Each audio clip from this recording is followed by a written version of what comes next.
Hello again, friends. I'm the grouchy old patriot. This is another episode of Coffee with the Grouch. For those of you returning, seen me before, welcome back. For those of you new to the channel, welcome. Hope you enjoy what you see here. Hope you learn a little bit. You know, you probably all saw the thumbnail where I recently found out that I'm a white supremacist. Never knew that before. Apparently the FBI has put out a new list of different symbols which, if you are caught using them symbols, you're a white supremacist, racist, you're a bad guy. Now, among those symbols are the Betsy Ross flag, the Gonzales flag, which, for those of you who don't know what that is, that's a white flag with a cannon on it and words "Come and take it." It's flown during the Texas Revolution, little town of Gonzales. Basically tempting the Mexicans to come and take their cannon away from them. The Gadsden flag, also on that list. Now, for those of you who don't know what the Gadsden flag is, it's a yellow flag with a coiled rattlesnake on it. And the words, "Don't tread on me." It's flown during the American Revolution. It was actually flown by Continental Marines. It's basically their battle flag. That flag was aimed not at a race of people, but at a king who had usurped or had used his authority in a way that the colonists didn't approve of. And at that time, the rattlesnake, which is indigenous to North America, was considered a gentleman among animals, because he didn't just lash out with no warning.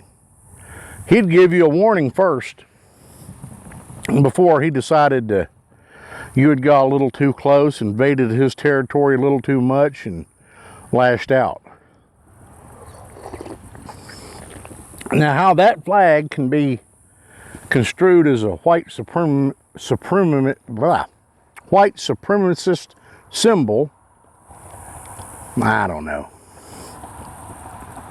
I guess it has to do with Americans who think that our federal government has exceeded its authority a little too much here lately and are flying it as symbols of, I don't want to use the word revolt or rebellion, but as a symbol of displeasure with what the federal government's up to. But the left has a way of calling everybody a racist or a white supremacist that they don't like, that they don't agree with.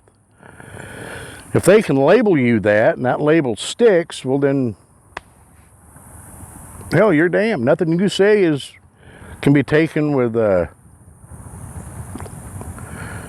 can be trusted. Nothing you say is worth the words you said them with, because he's a racist. Well, they keep wanting to say that this is a racist country, a white, ruled by old white men that are believe that they are superior to everybody else. Well, you know, we've talked about this before a little bit, but I wanted to go a little more in depth to it. I personally don't think this is a racist country. I don't think I'm a racist. I've had many friends of many different creeds and colors, religions, nationalities. I don't look at the color of a man's skin. I don't look at his religion or his place of origin or his sexual orientation as a measure of whether he's a man or not. I look at the content of his character, what he does, what he says, if he does what he says he's going to do. To me, that's a lot more important. I say this was a country founded in slavery, and therefore it's inherently evil. Well, let's look at that a minute. Have a little history lesson.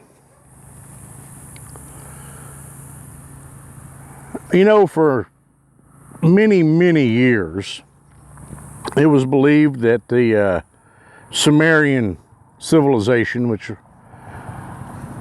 arose in ancient Mesopotamia between the Tigris and Euphrates rivers, was the oldest civilization in history in the world, that had writing and art and trade and, you know, the things that make a civilization and not just a tribe of people out on the plains. Well, the Sumerian civilization arose about 3500 BC, which would make it about 5,000 years old. They had slavery. The Babylonians had slaves. You know, the Romans, the Greeks, the Egyptians all had slaves. The Norse had slaves.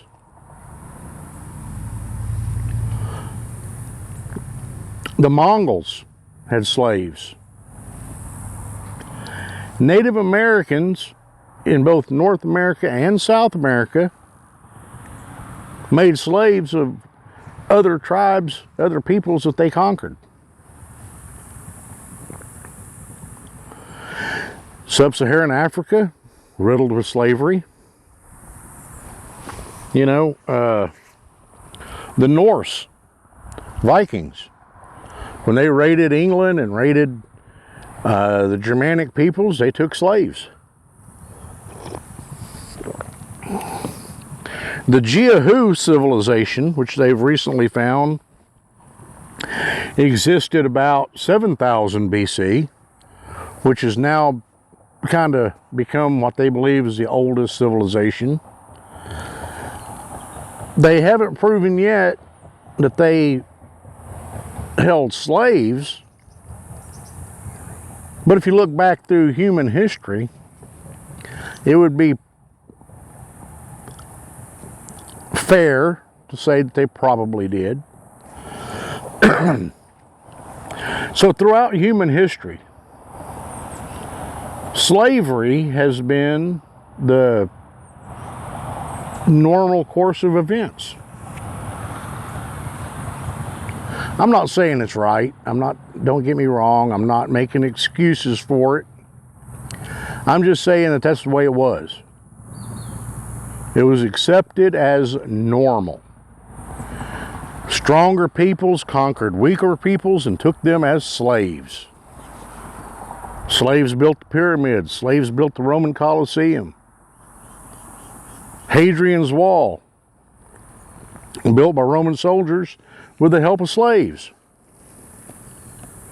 Great Wall of China, built with slave labor. So slavery's been around as long as humans have been around. But since we were a nation founded in slavery, we're evil. Were the Egyptians evil? Were the Sumerians and Babylonians evil? Were the Islamic peoples evil?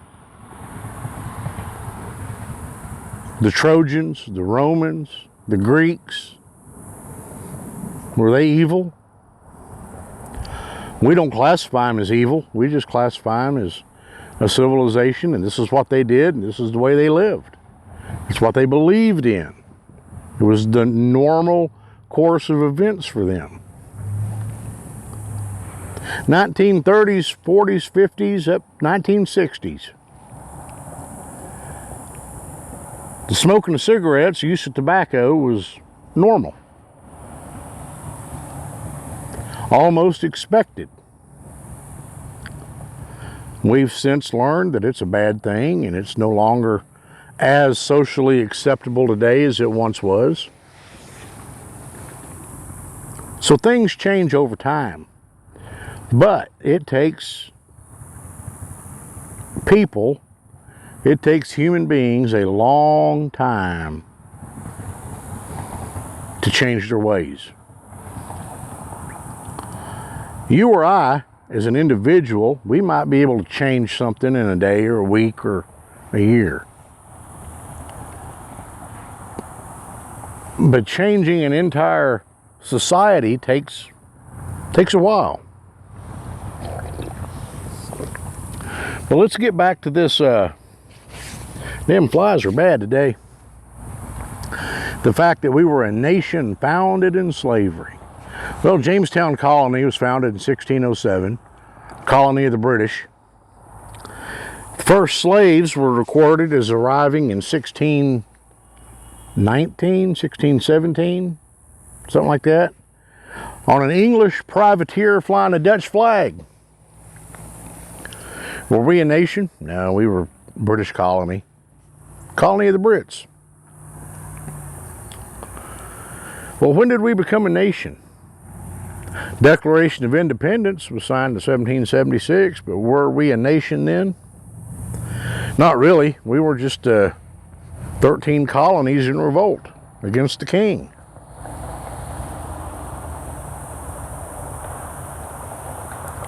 (1787) or 1781, excuse me. We won the war and they signed the Articles of Confederation, which actually was our birthday as a nation. And that Articles of Confederation didn't work out real good, and it was replaced by the Constitution in 1789. So from 1607 to 17... Them flies are about to carry me away out here today. I don't know why. It's humid. It's real still. No wind blowing. Looks like it's about to rain. So that's one reason the flies are so bad. But I got a little note here to keep my dates straight. 1781 was when we signed the Articles of Confederation. Jamestown Colony in 1607. Slaves arrived in 1619. So from 1607, even though we didn't have any slaves, well, there were slaves, there were indentured servants then, but there were no African slaves. The first African slaves arrived in 1619. Until the time we signed or ratified the Articles of Confederation, which actually founded us as a nation, it was 174 years. So we existed as British colonies. We were English for 174 years, where the practice of slavery was normal. Now, once we became a nation and we set the ideals for ourselves that all men are created equal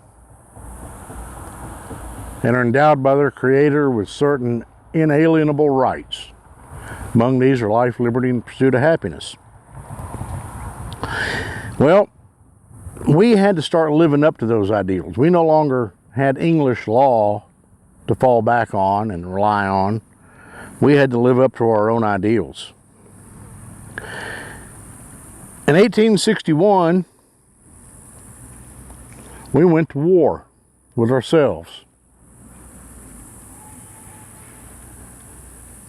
We fought a bland, bloody war with ourselves. And in May of 1865, that war was over. And in December of 1865, the 13th Amendment to the U.S. Constitution was ratified, which outlawed slavery in this country. Well, you know, from the signing of the ratification of the Articles of Confederation until the ratification of the 13th Amendment was only 84 years.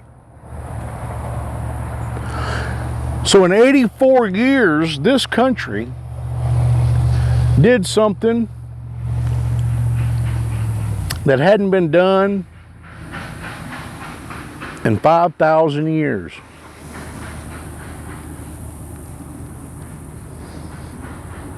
Think about that.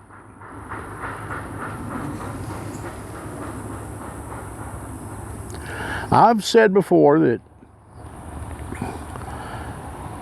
we're not a perfect nation. But as a nation, we do our damnedest to live up to our ideals when we're allowed to. So I think, you know, moving that fast, 84 years, you say that's a long time. Well, that's one generation, life of one man. A young child who was around and saw the ratification of the Articles of Confederation and then the ratification of the U.S. Constitution could have also lived long enough to see the ratification of the 13th Amendment, which ended slavery.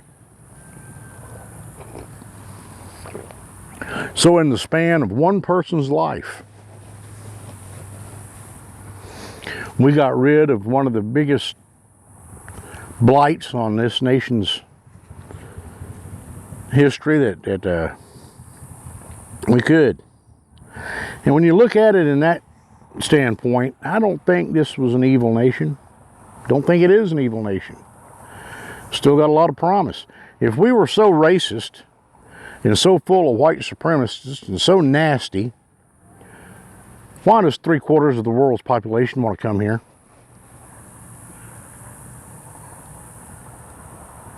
Why do we have people flooding across our southern border to get here illegally if we're so bad?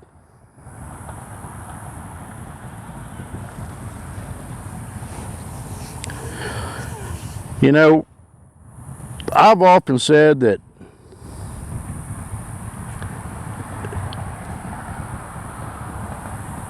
we do more to repair our sins as a nation at the expense of the people than we sometimes should. We're the only nation in the history of the world that fought a war amongst itself to abolish slavery. And I got news for you folks, there's still slavery going on in the world today. We weren't the last nation to abolish it by far.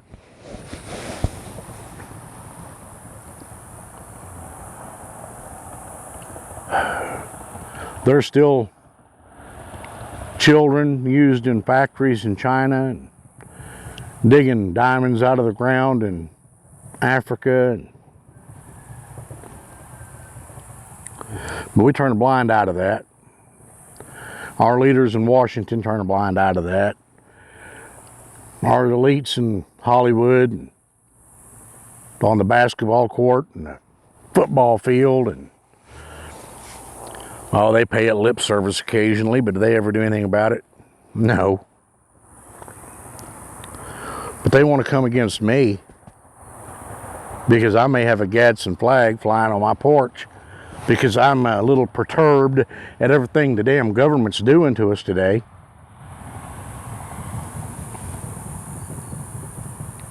If they can label me a racist and a white supremacist, then they can say people don't have to listen to me. If they can label me as something evil, then anything I've got to say ain't worth hearing.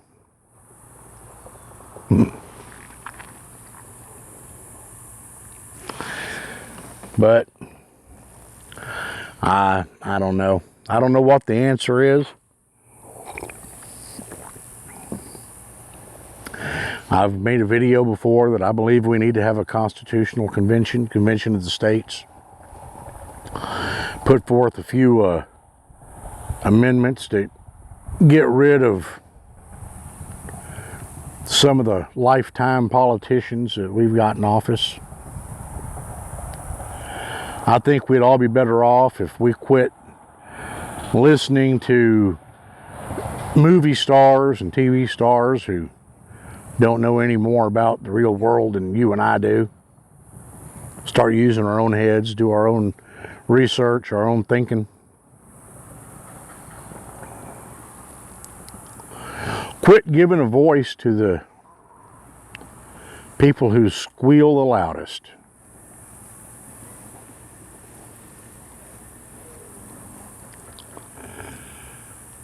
Let me know what you think. Those of you who know me, if you think I'm a white supremacist, let me know. I don't believe I am. But it's so damn easy today to label somebody when you don't agree with their point of view. The fact that I don't agree with a lot of the shenanigans our government's pulling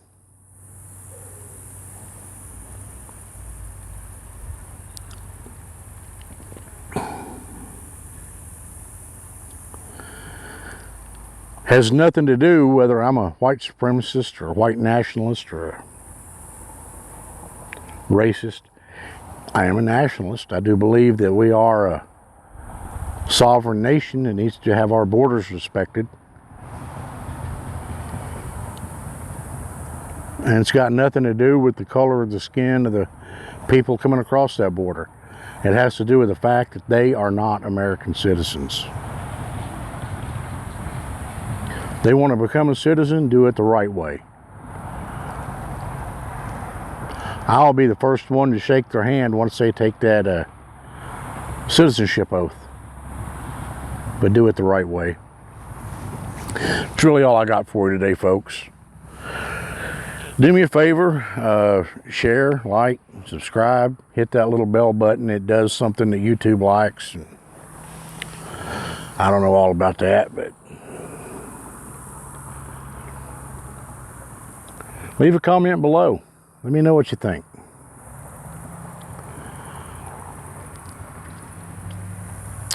But once again, folks, may Liberty's torch light your path. And I wish each and every one of you Godspeed. Thank you.